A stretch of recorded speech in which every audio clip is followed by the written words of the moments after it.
વિદ્યાર્થી મિત્રો, છેલ્લા લેક્ચરની અંદર આપણે ચર્ચા કરતા હતા VSEPR સિદ્ધાંતની અને VSEPR સિદ્ધાંતની અંદર જોયું આપણે કે જે અણુઓનો આકાર હશે, અણુઓની જે ભૂમિતિ હશે, એ બે વસ્તુ એના અંદર આપણે પ્રકાર પાડ્યા હતા.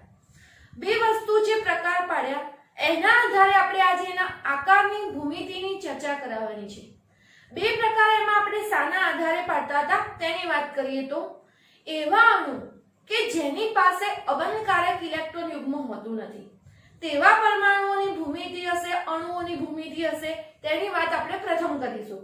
અને બીજો પ્રકાર પડશે કે એવા પરમાણુઓ કે જેના જે મધ્યસ્થ પરમાણુ હશે, આ મધ્યસ્થ પરમાણુ પાસે અબંધકારક ઇલેક્ટ્રોન યુગ્મ હોય છે. દાખલા તરીકે વાત કરીએ આપણે એમોનિયાના પરમાણુની. એમોનિયાના પરમાણુમાં જોઈએ તો નાઇટ્રોજન ઉપર એક અબંધકારક ઇલેક્ટ્રોન યુગ્મ હાજર હશે. તો આ જે પ્રકાર આવશે શેમાં આવશે કે એવો મધ્યસ્થ પરમાણુ કે જેની પાસે અબંધકારક ઇલેક્ટ્રોન યુગ્મ હતું. અને આપણે ઉદાહરણ લઈએ મિથેન જેવો પરમાણુ હોય, BeCl2 જેવો પરમાણુ હશે, તો એની અંદર મધ્યસ્થ પરમાણુ હશે તો આ મધ્યસ્થ પરમાણુ પાસે અબંધકારક ઇલેક્ટ્રોન યુગ્મ હોતું નથી. એટલે ટૂંકમાં આપણે બે પ્રકાર પાડ્યા કે એવા પરમાણુ કે જેની અંદર મધ્યસ્થ પરમાણુ પાસે અબંધકારક ઇલેક્ટ્રોન યુગ્મ હોતું નથી તેવા પરમાણુની ભૂમિતિ, અને બીજો પ્રકાર એવા પરમાણુ કે જેની અંદર મધ્યસ્થ પરમાણુ પાસે અબંધકારક ઇલેક્ટ્રોન યુગ્મ હોય છે. એટલે આવા બે કોષ્ટક આપણે વારાફરતી અબંધકારક ઇલેક્ટ્રોનના આધારે જોવાના છે અને તેના આકારની અને ભૂમિતિની ચર્ચા આપણે કરીશું. તો અત્યારે પહેલો પ્રકાર લઈએ અણુઓની ભૂમિતિ, મતલબ કે અણુઓના આકારની ચર્ચા કરવાની છે, પણ આની અંદર એનો ખૂણો આવી જશે, આકાર કયા પ્રકારનો છે, ઉદાહરણ, આ બધી જ વાતોનો એની અંદર સમાવેશ થઈ જતો હશે. તો અણુઓની ભૂમિતિ કે જેની અંદર મધ્યસ્થ પરમાણુ પાસે અબંધકારક ઇલેક્ટ્રોન યુગ્મ હોતું નથી એવા પરમાણુની આપણે ચર્ચા કરવાની છે કે ભૂમિતિ જેમાં મધ્યસ્થ પરમાણુ પાસે અબંધકારક ઇલેક્ટ્રોન યુગ્મ હશે નહીં. તો હવે આની અંદર વાત કરીએ એવા જે અણુઓ કે જેની અંદર મધ્યસ્થ પરમાણુ પાસે અબંધકારક ઇલેક્ટ્રોન યુગ્મ હોતું નથી એની અંદર વાત કરીએ. ઇલેક્ટ્રોન યુગ્મની સંખ્યા કેટલી હશે, ઇલેક્ટ્રોન યુગ્મની ગોઠવણી કયા પ્રકારની છે, એની આણ્વીય ભૂમિતિ, અને પછી આપણે લેશું એના ઉદાહરણો.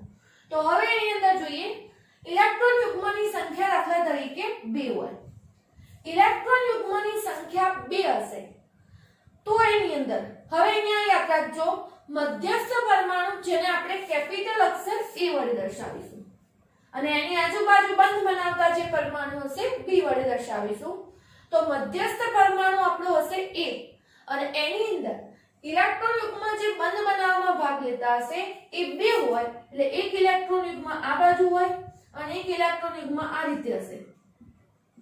તો જ્યારે ઇલેક્ટ્રોન યુગ્મની સંખ્યા 2 હશે ત્યારે મધ્યસ્થ પરમાણુ પાસે એક ઇલેક્ટ્રોન યુગ્મ આ બાજુ ગોઠવાશે, એક ઇલેક્ટ્રોન આ બાજુ ગોઠવાશે અને જે આકાર બનતો હશે એ હશે રેખીય, અને આકાર એનો કહેવાશે રેખીય, અને જેનો ખૂણો દર્શાવીએ આ ખૂણો બનતો હશે 180 ડિગ્રીનો. એટલે કે જ્યારે પણ ઇલેક્ટ્રોન યુગ્મની સંખ્યા જે બંધ બનાવતી હોય એની સંખ્યા 2 હોય, 2 હશે ત્યારે મધ્યસ્થ પરમાણુ જોડે ઇલેક્ટ્રોન યુગ્મની જે ગોઠવણી થશે એ થશે અહીંયા રેખીય રીતે. એક ઇલેક્ટ્રોન યુગ્મ આ બાજુ, એક ઇલેક્ટ્રોન આ બાજુ 180 ના ખૂણે ગોઠવાશે, જેને આપણે કહીશું રેખીય આકાર. અને એની અંદર અણુની ભૂમિતિ કેવી હોય તો એ પરમાણુ આટલે આવશે, અહીંયા B પરમાણુ એટલે B પરમાણુ, અને અણુની ભૂમિતિ પણ કહેવાશે રેખીય. અને આના ઉદાહરણોમાં આવતી હશે BeCl2 અને HgCl2. એટલે કે આ જે BeCl2 નો અણુ હતો, HgCl2 નો અણુ હતો, એની અંદર અણુઓ જે ઇલેક્ટ્રોન યુગ્મની સંખ્યા હતી બંધ બનતા હતા જે એ 2 બનતા હતા, પણ એના આકાર આવતા હશે રેખીય. આપણે ઉદાહરણથી સમજીએ તો દાખલા તરીકે BeCl2 હશે તો મધ્યસ્થ પરમાણુ B, આ બાજુ ક્લોરીન, આ બાજુ ક્લોરીન. બેરિલિયમનો પરમાણુ ક્રમાંક 4 હતો, બેરિલિયમનો પરમાણુ ક્રમાંક 4 એટલે આપણે બાહ્યતમ કક્ષામાં જે હિલિયમ સિવાયના ઇલેક્ટ્રોન બતાવીએ બે બતાવીએ તો એક ઇલેક્ટ્રોન એટલે એક ઇલેક્ટ્રોન અહીંયા. ક્લોરીન જોડે ટોટલ 7 ઇલેક્ટ્રોન હશે. 7 માંથી એક અહીંયા ભાગીદારી કરશે. આ બાજુ પણ ક્લોરીન જોડે 7 ઇલેક્ટ્રોન હશે અને અહીંયા એક ભાગીદારી કરીને અષ્ટક પૂર્ણ કરી દઉં. પણ આ રીતે જે BeCl2 નો અણુ બનતો હતો, આ BeCl2 ના અણુની અંદર આ રીતે એક બન અહીંયા અને એક બન અહીંયા, એટલે ઇલેક્ટ્રોન યુગ્મની સંખ્યા એક આ એટલે ટોટલ ઇલેક્ટ્રોન યુગ્મની સંખ્યા કેવી હોય તો ઇલેક્ટ્રોન યુગ્મની સંખ્યા અહીંયા હતી 2 હતી અને 2 હતી એટલે BeCl2 નો જે આકાર કહીએ આ BeCl2 નો આકાર કેવો થતો તો રેખીય આકાર અહીંયા થતો હતો. એટલે BeCl2 અણુનો આકાર રેખીય કેવો હોય તો આ રીતે BeCl2 ના અણુની આપણે ભૂમિતિ જાણી શકતા હતા. હવે એના પછી વાત કરીએ ઇલેક્ટ્રોન યુગ્મની સંખ્યા 3 હોય. હવે અહીંયા જોઈએ ઇલેક્ટ્રોન યુગ્મની સંખ્યા 3 હશે. ઇલેક્ટ્રોન યુગ્મની સંખ્યા 3 હશે ત્યારે જે ગોઠવણી થતી હશે એ થશે સમતલીય સમત્રિકોણ પ્રકારની અને એની અંદર મધ્યસ્થ પરમાણુ અહીંયા વચ્ચે ગોઠવાશે. એક બંધકારક ઇલેક્ટ્રોન યુગ્મ ઉપર, એક ઇલેક્ટ્રોન યુગ્મ આટલે અને એક ઇલેક્ટ્રોન યુગ્મ આટલે અને આ રીતે એની ગોઠવણી આપણે 3 જે ઇલેક્ટ્રોન યુગ્મ હતા આ જે 3 ઇલેક્ટ્રોન યુગ્મ હશે સમતલીય ત્રિકોણી રીતે. સીધી વાત છે કે 2 હશે તો રેખીય રીતે, 3 હશે તો સમતલીય ત્રિકોણીય રીતે. એટલે આ સમતલીય ત્રિકોણીય રીતે આ 3 ઇલેક્ટ્રોન ગોઠવાશે અને જે આકાર બનતો હશે એ સમતલીય ત્રિકોણ હશે. અને અહીંયા પણ સમતલીય ત્રિકોણની અંદર જે ખૂણો બનતો હશે ઇલેક્ટ્રોન યુગ્મ વચ્ચે આ ખૂણો હશે 120 ડિગ્રીનો. એટલે 3 ઇલેક્ટ્રોન યુગ્મ એકબીજાથી 120 ડિગ્રીના ખૂણે ગોઠવાય અને સમતલીય ત્રિકોણ આકાર બનાવતા હશે. આણીય ભૂમિતિની વાત કરવી હોય, આણીય ભૂમિતિ વાત કરીએ તો મધ્યસ્થ પરમાણુ એ એટલે મધ્યમાં હશે. આજુબાજુ જે પરમાણુ બનાવતા હતા અહીંયા B પરમાણુ, અહીંયા B પરમાણુ અને આટલે B પરમાણુ 120 ડિગ્રીના ખૂણે ગોઠવાય અને આ રીતેની અંદર આપણે જે કહીએ સમતલીય ત્રિકોણ આકાર બનતો હતો. એટલે આની અંદર ઇલેક્ટ્રોન યુગ્મની સંખ્યા 3 હશે ત્યારે સમતલીય સમત્રિકોણી આકાર બનશે. એટલે આનો આકાર લખવો હોય તો આપણે લખી શકશું સમતલીય સમત્રિકોણીય. અહીંયા ભૂમિતિમાં પણ લખશો ત્યારે લખી શકશું સમતલીય સમત્રિકોણીય.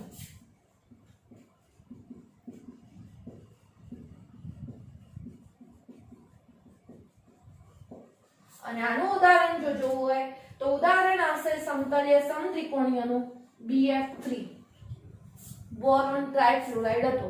આ BF3 ના અણુમાં કહીએ તો મધ્યસ્થ પરમાણુ બનશે બોરોન, ફ્લોરીન પરમાણુ એક ઇલેક્ટ્રોન યુગ્મ અહીંયા ભાગીદારી કરશે, એક આટલે અને એક અહીંયા. અને આ રીતે આખો BF3 નો સમતલીય સમત્રિકોણીય અણુ રચાતો છે. તો આપણે જોઈ ઇલેક્ટ્રોન યુગ્મ 2 ધરાવતી સંખ્યાવાળા અણુની ભૂમિતિ, 3 ધરાવતા અણુની ભૂમિતિ. આગળ હવે જોઈશું 4, 5 અને 6 ઇલેક્ટ્રોન યુગ્મની અણુની ભૂમિતિ. પરંતુ એ પહેલા જે આ વસ્તુ જે આખો કોષ્ટક આપેલો છે દરેક વિદ્યાર્થી સમજી એનો દરેક આકાર હશે, ખૂણો કેટલો હશે, આ બધી જ વસ્તુ આ કોષ્ટક આખો તમારે પાઠ્યપુસ્તકમાં જેવી રીતે આપેલો છે એવી જ રીતે ચોપડામાં પણ દોરવાનું રહેશે. તો હાલ હવે દરેક જણ વિદ્યાર્થી મિત્રો કોષ્ટક આટલો જે 2 ભાગનો છે એ ચોપડામાં દોરી દેશે. આકાર, અણુની ભૂમિતિ અને ખૂણો ખાસ યાદ રાખવાનું રહેશે. જે 1 માર્ક્સના પ્રશ્નો હોય છે તેની અંદર આમાંથી પ્રશ્નો ઘણા પૂછાતા હોય છે.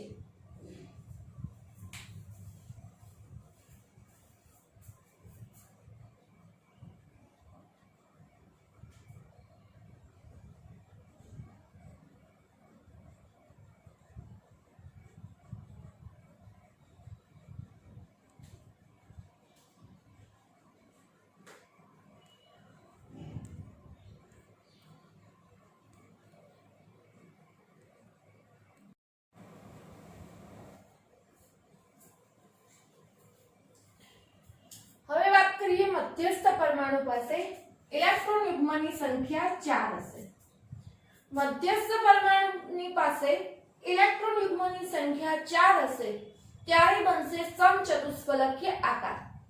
તો આ સમચતુષ્ફલકીય આકારની ભૂમિતિ કેવી હશે જોઈએ તો મધ્યસ્થ પરમાણુ એ અહીંયા ગોઠવાશે। જે 4 ઇલેક્ટ્રોન યુગ્મની ગોઠવણી છે એ 4 ઇલેક્ટ્રોન યુગ્મની ગોઠવણીની અંદર મધ્યસ્થ પરમાણુનો ઉપર એક ઇલેક્ટ્રોન ગોઠવાશે, એક ઇલેક્ટ્રોન આ બાજુ, એક ઇલેક્ટ્રોન આટલે અને એક ઇલેક્ટ્રોન અહીંયા સેજ ત્રાંસમાં આપણે ગોઠવવાનું રહેશે। એટલે આ રીતે ટોટલ 4 ઇલેક્ટ્રોનની આપણે ગોઠવણી બતાવવાની। હવે અહીંયા એક ઇલેક્ટ્રોન આટલે, બીજાની આ રીતે ગોઠવણી, એકબીજા જોડે દરેક લાઈનને આ રીતે જોડી દેવાની। એટલે આ 4 ઇલેક્ટ્રોન યુગ્મ હશે, આ 4 ઇલેક્ટ્રોન યુગ્મની ગોઠવણી આ રીતે થતી હતી।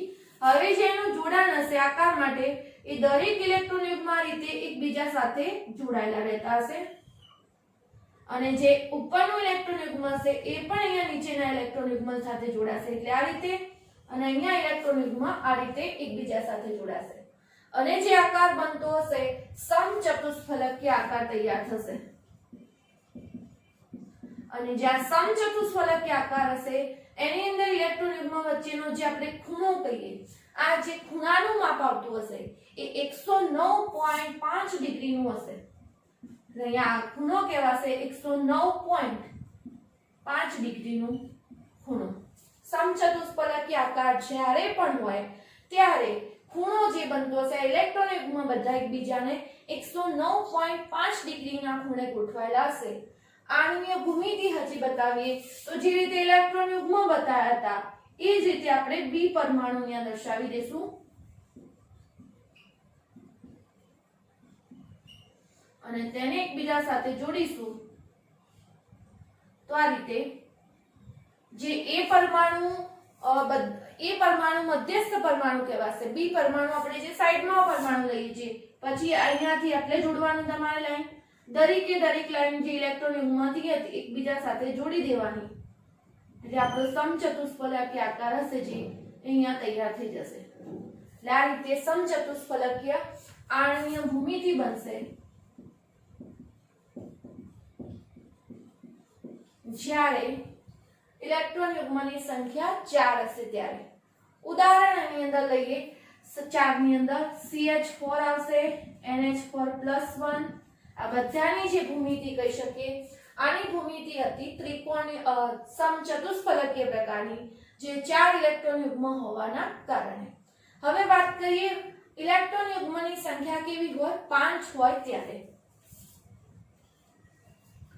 ઇલેક્ટ્રોન યુગ્મની સંખ્યા જ્યારે 5 હશે ત્યારે ઇલેક્ટ્રોન યુગ્મની સંખ્યા 5 હશે ત્યારે આકાર બનતો હશે ત્રિકોણીય દ્વિપિરામિડલ અને ત્રિકોણીય દ્વિપિરામિડલ આકારની અંદર 90 ડિગ્રી અને 120 ડિગ્રી એમ અલગ અલગ બે અંતરે ઇલેક્ટ્રોન યુગ્મ વચ્ચેનો જે ખૂણો હોતો હશે એ બનતો હોય છે। એટલે આમાં દરેકમાં આપણે પરફેક્ટ કહી શકીએ 109.5 ડિગ્રી, પરંતુ પહેલાની અંદર આપણે થોડી વાત કરવી પડે કે કયા પેલા ખૂણાએ ગોઠવાયેલો હશે। તો ત્રિકોણીય દ્વિપિરામિડલના ઇલેક્ટ્રોન યુગ્મની સંખ્યા 5 હશે, મધ્યસ્થ પરમાણુ એટલે બતાવવાના, 5 ઇલેક્ટ્રોનમાં 2 ઇલેક્ટ્રોન ઉપર આવી રીતે સાઈડમાં 2 આવશે અને પાંચમું ઇલેક્ટ્રોન યુગ્મ આવી રીતે અહીંયા નીચે સાઈડમાં બતાવવાનું રહેશે અને પછી મધ્યસ્થ પરમાણુ સાથે દરેક ઇલેક્ટ્રોન યુગ્મ હતું આ દરેક ઇલેક્ટ્રોન યુગ્મનું જોડાણ હશે એ એકબીજા સાથે કરવાનું રહેશે। અહીંયા વચ્ચે જે પાંચમું ઇલેક્ટ્રોન યુગ્મ આપણે બતાવીએ છીએ થોડું નાની લાઈન બતાવવાની, ત્રિપરિમાણમાં ગોઠવણી હશે એટલે એ લાઈન હશે પાછળની તરફ અહીંયા જતી હશે એ પ્રકારની બનતી હશે। એટલે આ રીતે અહીંયા આપણે જે બતાવીએ છીએ 5 આખા ઇલેક્ટ્રોન યુગ્મ 2 2 4 અહીંયા 2 ઇલેક્ટ્રોન આ રીતે ટોટલ 5 ઇલેક્ટ્રોન યુગ્મ બતાવ્યા। હવે દરેકને એકબીજા સાથે જોડાણ કરીશું ત્યારે આટલેથી આટલે ઇલેક્ટ્રોન યુગ્મ અહીંયા ઉપરની સાઈડ અહીંયા નીચેની સાઈડ। હવે એમાં પણ આ વચ્ચેનું ઇલેક્ટ્રોન યુગ્મ હતું એ પણ દરેકના ઇલેક્ટ્રોન યુગ્મ સાથે એનું જોડાણ બતાવવાનું રહેશે અને એનું જોડાણ બતાવવા જઈશું એટલે આ ઇલેક્ટ્રોન યુગ્મ અહીંયા જોડાશે, આટલે અહીંયા જોડાયેલું હશે। પછીની વાત કરીએ તો આ ઇલેક્ટ્રોન યુગ્મ જે હશે એની આપણે જે ગોઠવણી કરી એમાં ઉપરના જોડે અને નીચેના પેલા ઇલેક્ટ્રોન યુગ્મ સાથે પણ એમ જ બનાવતું હશે। તો આ રીતે અહીંયા ત્રિકોણીય દ્વિપિરામિડલ આકાર તૈયાર થશે. થોડું ત્રિપરિમાણમાં હોવાથી દર્શાવવામાં થોડી મુશ્કેલી થાય, પરંતુ સમજીને યાદ રાખશો તો તમે સરળતાથી યાદ રાખી શકશો. અહીંયા જે ખૂણો હશે 90 ડિગ્રીનો, અહીંયા વચ્ચે જે ખૂણો પડતો હશે આવશે 120 ડિગ્રીનો, અને આવો જે આકાર હતો એ કહેવાશે ત્રિકોણીય દ્વિપિરામિડલ.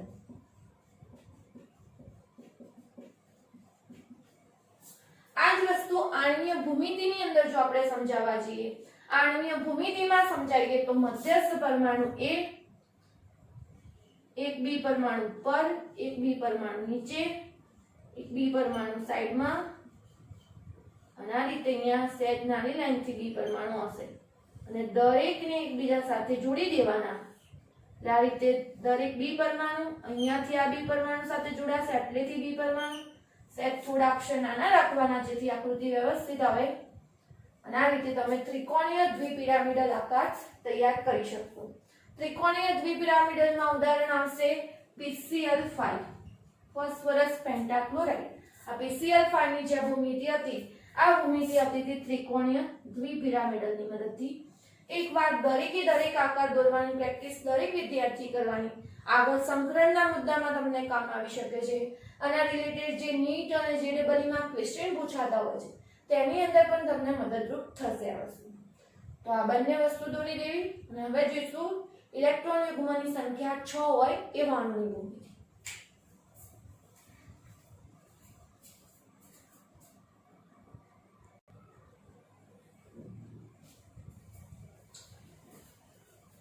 ઇલેક્ટ્રોન યુગ્મની સંખ્યા 6 હશે. ઇલેક્ટ્રોન યુગ્મની સંખ્યા 6 હશે એવા અણુની ભૂમિતિ થતી હશે અષ્ટફલકીય. અને એવા અણુની ભૂમિતિ જોવા માટે આપણે જોઈશું તો મધ્યસ્થ પરમાણુ A ગોઠવાશે, એની આજુબાજુ આપણે ટોટલ 6 ઇલેક્ટ્રોન યુગ્મ હશે. આ રીતે પહેલા એની અંદર યાદ રાખવાનું, થોડું મોટી લીટી હોય એ થોડી આપણે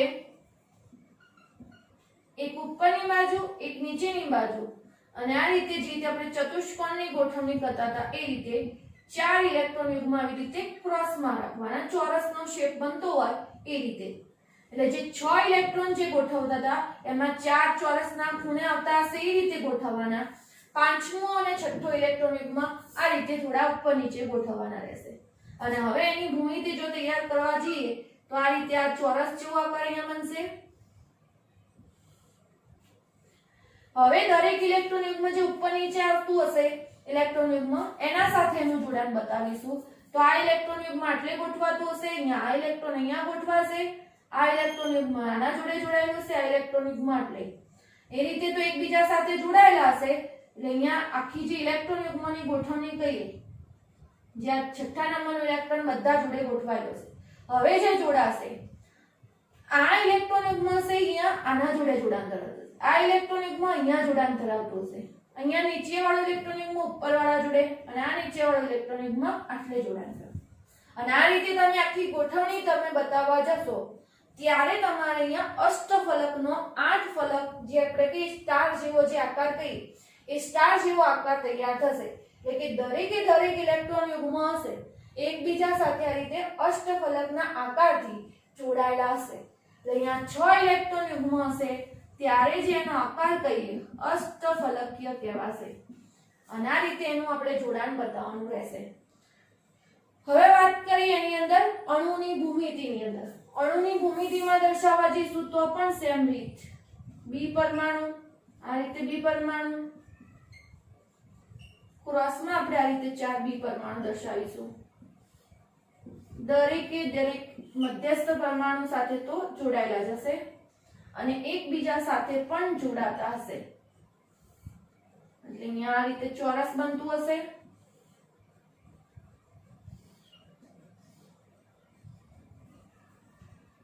અહીંયા આકૃતિમાં ખાસ દરેક લીટી એકબીજા સાથે જોડાય એનું ખાસ ધ્યાનમાં રાખવાનું.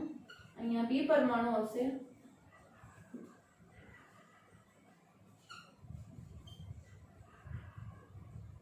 હવે નીચેના પરમાણુ અહીંયા ઉપરના બી પરમાણુ સાથે, ઉપરવાળા બી પરમાણુ આ નીચેના બી પરમાણુ સાથે, અને તમે આ રીતે ગોઠવણી કરવા જશો એટલે અષ્ટફલક આકાર આપણો આખો હતો એ અહીંયા તૈયાર થઈ જશે. અને એનું ઉદાહરણ કેવું હતું SF6. તો ખાસ ઇલેક્ટ્રોન યુગ્મની સંખ્યા 6 હોય એવા અણુઓના આકાર વિશે પણ નોંધી લેવું.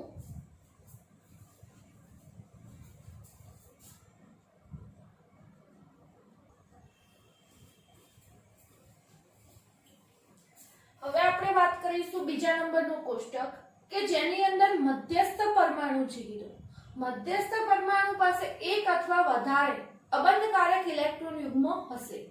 એટલે અણુ કહેવાયનો જેમાં મધ્યસ્થ અને એક અથવા વધારે અબંધકારક ઇલેક્ટ્રોન યુગ્મ હોય તેમના આકાર વિશે ચર્ચા કરીશું.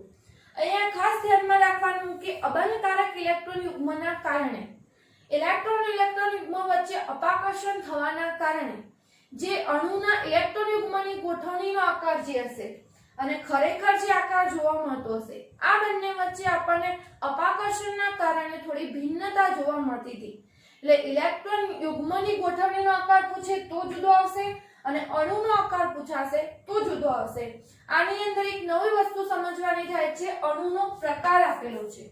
તો કયા કયા પ્રકારના આપણે અણુ હશે એની વાત કરીએ તો Ab2e, Ab3e, Ab2e2 આ પ્રકાર આપણને શું દર્શાવે છે તેની વાત કરીએ તો જે અહીંયા A કેપિટલ A લખીએ છીએ તે મધ્યસ્થ પરમાણુ, કેપિટલ B જે બંધકારક ઇલેક્ટ્રોન યુગ્મ હશે તેની સંખ્યા અને જે E લખેલો છે એ અબંધકારક ઇલેક્ટ્રોન યુગ્મની સંખ્યા. આટલા પ્રકાર ઉપરથી આપણને એટલી વસ્તુનો ખ્યાલ આવશે. તો હવે જોઈએ અણુનો પ્રકાર. અણુનો પ્રકાર Ab2e હોય. અણુનો પ્રકાર Ab2e હોય ત્યારે બંધકારક યુગ્મની સંખ્યા, આ બંધકારક યુગ્મની સંખ્યા એટલે B ની સંખ્યા હશે તે થશે 2 થશે. અબંધકારકની સંખ્યા અહીંયા કશું નથી લખેલું તો 1 આવશે અને એ તમારો હતો હશે મધ્યસ્થ પરમાણુ. તો હવે એવા ઇલેક્ટ્રોન યુગ્મની ગોઠવણી કયા પ્રકારની હશે? મધ્યસ્થ પરમાણુ A બંધકારક B હતા એ અહીંયા ગોઠવાશે, અબંધકારક યુગ્મ જે અહીંયા ઉપર હતું એ ગોઠવાશે. અને આ રીતે જે 3 ઇલેક્ટ્રોન યુગ્મ હતા, 3 ઇલેક્ટ્રોન યુગ્મ પૈકીના 2 બંધકારક અને એક અહીંયા હતું અબંધકારક. આ ઇલેક્ટ્રોન યુગ્મની ગોઠવણી થશે ત્રિકોણીય સમતલ પ્રકારની. પરંતુ એનો જે આકાર ખરેખર જોવા મળતો હશે આ ઇલેક્ટ્રોન યુગ્મનું અપાકર્ષણ અહીંયા થશે અને અહીંયા થશે. આના કારણે ત્રિકોણીય સમતલની જગ્યાએ આકાર જોવા મળશે વળેલો. અને આવા ઉદાહરણ વળેલા પ્રકારનો આકાર હતો SO2 સલ્ફર ડાયોક્સાઇડ, ઓઝોનનો અણુ કહીએ એની અંદર આ પ્રકારની રચના જોવા મળતી હતી. બીજા નંબરનો પ્રકાર જોઈએ Ab3e. Ab3e નો મતલબ બંધકારક ઇલેક્ટ્રોન યુગ્મની સંખ્યા 3, અબંધકારક ઇલેક્ટ્રોન યુગ્મની સંખ્યા આવશે 1 અને એની અંદર મધ્યસ્થ પરમાણુ જે A હતો તેના જોડે બંધકારક 3 ઇલેક્ટ્રોન આ રીતે ગોઠવાશે, એક અબંધકારક જે હતું ઇલેક્ટ્રોન અહીંયા ઉપર ગોઠવાશે. એમ કહી શકાય કે સમચતુષ્ફલકીય આકારે ગોઠવાતા હતા. અને સમચતુષ્ફલકીય આકારે ગોઠવાતા હતા પરંતુ આનું જે અબંધકારક ઇલેક્ટ્રોન યુગ્મનું અપાકર્ષણ એક બંધકારક અહીંયા કરતું હશે ને અહીંયા અપાકર્ષણ કરે. આના કારણે એનો જે આકાર જોવા મળતો હતો ત્રિકોણીય પિરામિડલ જોવા મળશે. અને આ જ ત્રિકોણીય પિરામિડલ આકાર કઈ આપણે NH3 એમોનિયાના અણુમાં આપણને જોવા મળતો હતો. એટલે અહીંયા ત્રિકોણીય પિરામિડલ આકાર જે એમોનિયામાં જોવા મળતો હશે તેની વાત કરી. ત્રીજો પ્રકાર આવે છે Ab2e2. Ab2e2 ની અંદર બંધકારકની સંખ્યા પણ 2 છે, અબંધકારક ઇલેક્ટ્રોન યુગ્મની પણ સંખ્યા 2 છે. એટલે કે ટોટલ ઇલેક્ટ્રોન યુગ્મ 4 છે. અહીંયા એક વસ્તુ જોવા જેવી કે 3 સંખ્યા હશે તો ત્રિકોણીય સમતલ આકાર બનશે, 4 હશે તો સમચતુષ્ફલક. ફરીથી જો ઇલેક્ટ્રોન યુગ્મની સંખ્યા 4 છે તો સમચતુષ્ફલકીય છે. પણ આ ઇલેક્ટ્રોન યુગ્મનું અપાકર્ષણ થવાના કારણે આકાર હતો એ બદલાતો હતો. અને આની અંદર જોઈએ તો બંધકારક B ના 2 પરમાણુ અહીંયા અને 2 પરમાણુ અબંધકારકના એટલે ગોઠવાશે સમચતુષ્ફલકીય આકારે ઇલેક્ટ્રોન યુગ્મ ગોઠવાતા હતા. પરંતુ આ બંને ઇલેક્ટ્રોન અબંધકારક ઇલેક્ટ્રોન યુગ્મના અપાકર્ષણના કારણે આ અણુનો આકાર જોવાતો તો Ab2e2 પ્રકારનો હોય તો વળેલો આકાર જોવા મળશે. અને આનું ઉદાહરણ જેવું હોય તો આપણે H2O નું કહી શકીએ. આમાં ઓક્સિજન પરમાણુ પાસે આપણે જોઈએ તો 2 અબંધકારક ઇલેક્ટ્રોન યુગ્મ હોય છે અને આ 2 અબંધકારક ઇલેક્ટ્રોન યુગ્મના અપાકર્ષણના કારણે પાણીના અણુનો આકાર આપણને વળેલો જોવા મળે છે. બાકી 4 ઇલેક્ટ્રોન યુગ્મ હોવાના કારણે ઇલેક્ટ્રોન યુગ્મની ગોઠવણી તો સમચતુષ્ફલકીય જ હોય છે। તો આ પણ 3 પ્રકાર, એના આકાર, અહીંયા ખાસ નવો મુદ્દો થઈ ગયો પ્રકારનો, યાદ રાખી વ્યવસ્થિત ચોપડીમાં લખવો। હવે જોઈએ એના પછીના પ્રકાર।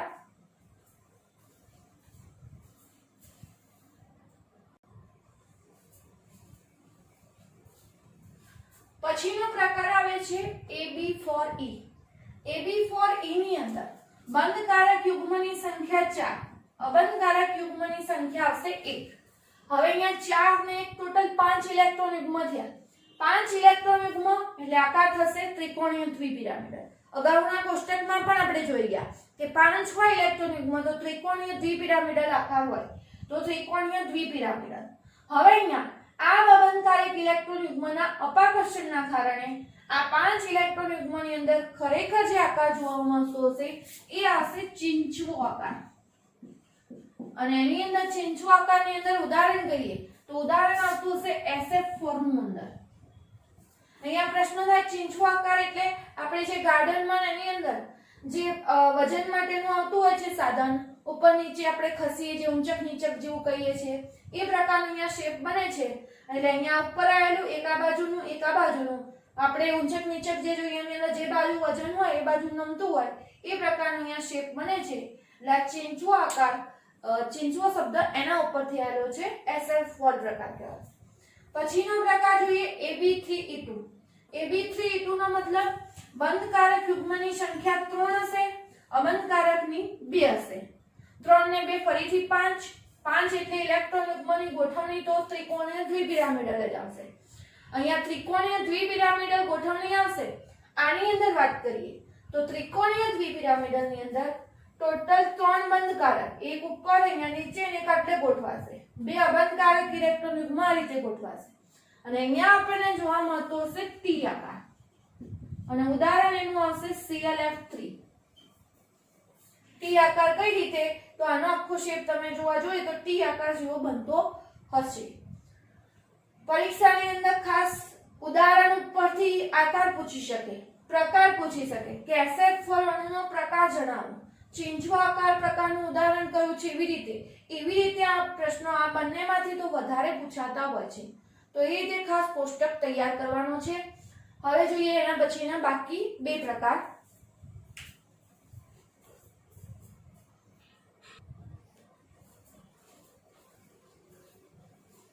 પછીનો અણુનો પ્રકાર છે AB5E। AB5E આના ઉપરથી એટલો ખ્યાલ આવશે બંધકારક ઇલેક્ટ્રોન યુગ્મની સંખ્યા 5, અબંધકારક ઇલેક્ટ્રોન યુગ્મની સંખ્યા 1। ફરીથી 5 અને 1 ટોટલ 6 ઇલેક્ટ્રોન યુગ્મ। 6 ઇલેક્ટ્રોન યુગ્મ એટલે આકાર થશે અષ્ટફલકીય।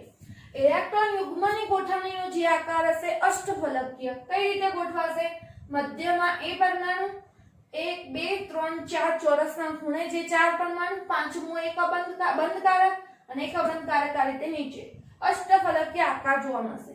પરંતુ આ એક અબંધકારક ઇલેક્ટ્રોન યુગ્મના અપાકર્ષણના કારણે અષ્ટફલકીય આકાર જોવા ના મળતા સમચોરસ પિરામિડ આકાર આપણને જોવા મળશે આ પ્રકારની અંદર। તો આનો આકાર થશે સમચોરસ પિરામિડ, અને ઉદાહરણ આવશે એનું BRF5। એટલે આ પ્રકારનું જે સમચોરસ પિરામિડ BRF5 એનું ઉદાહરણ આવશે। બીજો છેલ્લો પ્રકાર AB4E2। AB4E2 ની અંદર બંધકારક ઇલેક્ટ્રોન યુગ્મ 4 હશે, અબંધકારક ઇલેક્ટ્રોન યુગ્મ 2 હશે। તો 4 અને 2 ટોટલ 6 ઇલેક્ટ્રોન યુગ્મ। એટલે ઇલેક્ટ્રોન યુગ્મની ગોઠવણી તો 8 અષ્ટફલકીય પ્રમાણે થશે। 4 બંધકારક ચોરસના ખૂણે, 2 અબંધકારક હતા, એક ઉપર અને એક નીચે, આ રીતે અષ્ટફલકીય ગોઠવાશે। પરંતુ અહીંયા આકાર બનતો હશે સમતલીય ચોરસ। જે સમતલીય ચોરસ બંધકારક ઇલેક્ટ્રોન યુગ્મ જે હશે એના વચ્ચે આકાર હશે, અને એનું ઉદાહરણ હશે HCF4। આ રીતે 6 ઇલેક્ટ્રોન યુગ્મના પણ 2 અલગ અલગ પ્રકાર પડી જાય છે। તો વિદ્યાર્થી મિત્રો, આજે ચલાવેલા બંને કોષ્ટક અણુઓની ભૂમિતિ માટે જે ક્વેશ્ચન ખાસ 1 માર્ક્સના પ્રશ્નો પૂછાય છે કોમ્પિટિટિવ એક્ઝામમાં અને આપણી જે બોર્ડની એક્ઝામ હોય છે તેની અંદર પણ, તો બંને માટે ખાસ વ્યવસ્થિત આ બંને કોષ્ટક લખી અને વ્યવસ્થિત ઉદાહરણ સહિત તૈયાર કરવાના રહેશે. જો આપણે આમાં બંને કોષ્ટક દરેકે ફરજિયાત લખવાના રહેશે.